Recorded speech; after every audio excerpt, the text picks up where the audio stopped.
कुछ बड़ी खबर आ रही है खान कोचिंग पर हमला मामले से जुड़ी हुई, जिसमें फैजल खान उर्फ खान सर पर अब मामला दर्ज। खान सर के खिलाफ एफआईआर दर्ज किया गया है। कदम कुआं थाने में अब ये मामला दर्ज किया गया है। फैजल खान यानी खान सर के ऊपर फायरिंग और आर्म्स एक्ट में ये मामला दर्ज किया गया है और अब इस बड़ी कार्रवाई की तरफ पुलिस बढ़ती हुई, जिसमें खान सर के खिलाफ एफआईआर दर्ज कर ली गई है।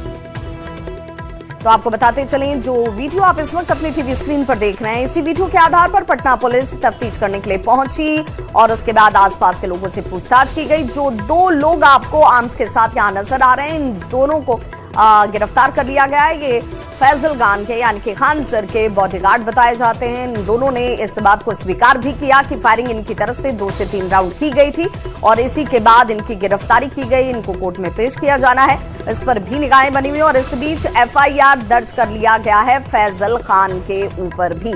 संवाददाता रवि एस नारायण हमारे साथ इस वक्त जुड़ गए हैं ज्यादा जानकारी के साथ। रवि, एफआईआर दर्ज हो गया है, गिरफ्तारी की भी कार्रवाई हो सकती है क्या? जी बिल्कुल, देखिए इस मामले में जिस तरीके से पूरा मामला जो है वो बदलता हुआ दिखाई पड़ रहा है। पहले 2 दिन पहले तक जहां पे खान सर के कोचिंग पर हमला के मामले में जो सीसीटीवी फुटेज आया था, पुलिस कार्रवाई कर रही थी। 2 और जो गार्ड है दूसरे जो कोचिंग के, उसको गिरफ्तार किया था। लेकिन जब से ये फायरिंग का जो वीडियो सामने आया है, सीसीटीवी फुटेज और खान सर के जो गार्ड के द्वारा गिरफ्तारी हुई है, उसके बाद पूरा मामला जो है बदलता हुआ दिखाई पड़ रहा है।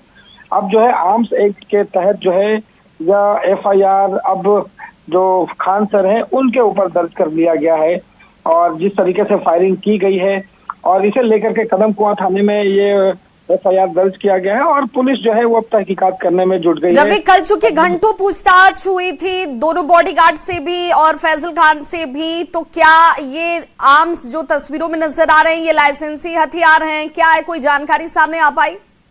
देखिए अभी तक जो पुलिस जो है वो पूरे मामले की तहकीकात कर रही है और सबसे बड़ी बात है कि देखिए पहली बार जो है वो एफआईआर जो है वो फैजल खान जो है वो खान सर उनके नामजद जो है वो आरोपी बनाए गए हैं।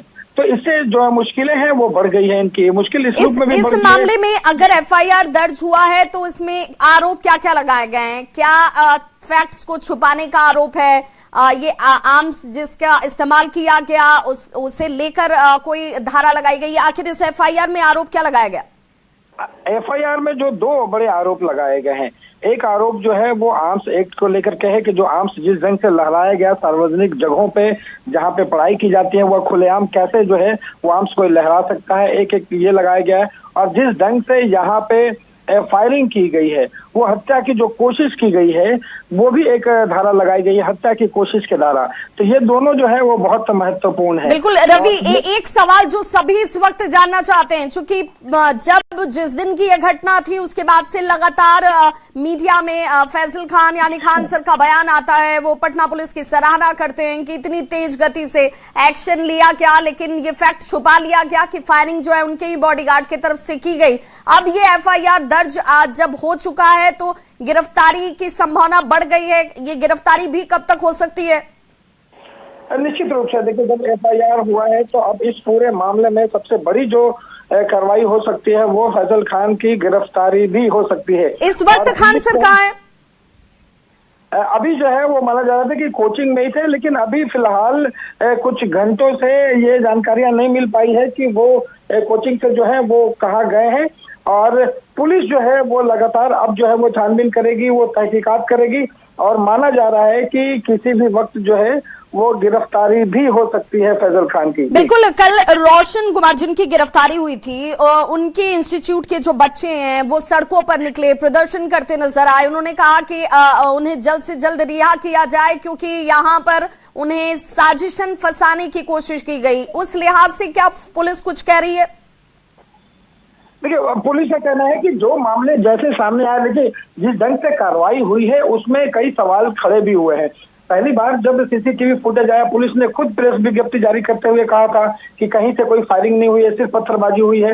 लेकिन सीसीटीवी फुटेज जब सामने आया तो ये पता चला कि फायरिंग हुई है और खान सर के गार्ड के द्वारा हुई है। उसके बाद गिरफ्तारी भी की जाती है। अब जाकर के यहाँ पे जिस ढंग से रोशन आनंद को जो गिरफ्तार किया गया है उस मामले में जहाँ पे पत्थरबाजी हुई थी, वो कल शाम को बड़े संख्या में जो छात्र हैं उनके समर्थन में सड़क पर भी निकले थे। लेकिन अभी जो है वो जिस ढंग से लगातार बयान जो बदल रहे हैं, पहले खान साहब ने कहा कि फायरिंग हुई है, फिर फायरिंग वाली बात से वो पलट जाते हैं। अब वीडियो सामने आ जाता है कि उन्हीं के द्वारा फायरिंग की गई, उनके लोगों के द्वारा फायरिंग की गई। अब सबसे बड़ी बात है कि इस मामले में वो आगे कौन सी कार्रवाई करते हैं। हालांकि माना जा रहा है कि फैजल खान जो है वो लगातार वो अपनी बातें जो है वो सामने भी रख रहे हैं। लेकिन पुलिस जो है अब आगे की कार्रवाई देखनी होगी कि आगे इस मामले में पुलिस जो है उन्हें गिरफ्तार कब करती है या फिर पूछताछ करने के लिए कब लाती है। जी बिल्कुल, चूंकि रवि आप जैसा बता भी रहे हैं कि यहाँ पर फैक्ट्स छुपाए गए, दोनों तरफ से गलतियां हुई। पटना पुलिस की भी यहाँ पर कहीं ना कहीं एक्शन में वो बहुत तेज थी, लेकिन स्टेटमेंट देने में उसने जल्दबाजी क्या कर दी, क्योंकि उसकी तरफ से भी कहा गया कि फायरिंग नहीं हुई। खान सर पहले जो कहते हैं कि फायरिंग 20-25 राउंड हुई थी, बाद में वो कहते हैं कि नहीं फायरिंग नहीं हुई, बाद में ये भी पता चल जाता है कि फायरिंग हुई, उनके गार्ड की तरफ से हुई। तो यहाँ पर कहीं ना कहीं पूरे मैटर को एक तरीके से दिग्भ्रमित करने की कोशिश की गई है खान सर की तरफ से। निश्चित रूप से देखिए, जिस तरीके से ये पूरे मामले को एक ढंग से छुपाएगा, क्योंकि अगर उनके गार्ड के द्वारा ये बड़े आर्म्स के साथ यहाँ पे फायरिंग की गई है और ये फायरिंग की बात उन्हें पता नहीं है, ये विश्वास करना किसी के लिए भी जो है वो मुश्किल है। और यहाँ पे सबसे बड़ी बात है कि अब लगातार बातों को जो है वो घुमाया गया है। अभी जो जानकारी मिल रही है, आपको एक और बड़ी जानकारी दे दूं कि खान सर के जो कोचिंग है, वो खान सर के कोचिंग में वो वकील जो है वो पहुंचे हैं। और ये सबसे बड़ी खबर आपको बता रहे कि वकील जो है इससे पहले कि वहां पे गिरफ्तारी, तो यानी रवि ये मानकर चले कि गिरफ्तारी का कहीं ना कहीं एक डर जो है वो सामने नजर आ रहा है और इसलिए एहतियाती तौर पर अब उनके वकील वहां पहुंच चुके हैं। जी निश्चित रूप से, और ये जो है वो साफ पता चल रहा है कि यहाँ पे कहीं ना कहीं से गिरफ्तारी का जो आशंका है, जो डर है, वो खौफ है, वो हो गया। हमें पता है कि कभी भी गिरफ्तारी हो सकती है और इसी को लेकर के जो वकील हैं फैसल खान के, वो कोचिंग पहुंचे और इस पूरे मामले में उनसे जो है वो बातचीत करेंगे और आगे कैसे बचा जाए और कैसे आगे जो है वो एक्शन लिया जाए अपने तरफ से उसकी कोशिश। रवि, क्या पुलिस ये बता पा रही है कि आखिर ये फायरिंग पहले हुई या पहले पत्थरबाजी हुई थी उसके बाद ये फायरिंग की गई? क्योंकि दोनों फिर मैटर बदल जाते हैं। अगर फायरिंग पहले हुई तो पूरा प्रकरण ही बदल जाएगा, अगर पहले पत्थरबाजी और उसके बाद फायरिंग हुई तो एक अलग तथ्य बनता है। सबसे बड़ी बात देखिए यही है कि इस पूरे मामले में अब तक जो इंतजार किया जा रहा था कि प्रेस विज्ञप्ति बार बार टुकड़ों टुकड़ों में पुलिस के द्वारा जारी की जा रही है और मामले को सामने लाया जा रहा है, लेकिन कहीं से भी ये एक बार प्रेस कॉन्फ्रेंस नहीं की जा रही है। तमाम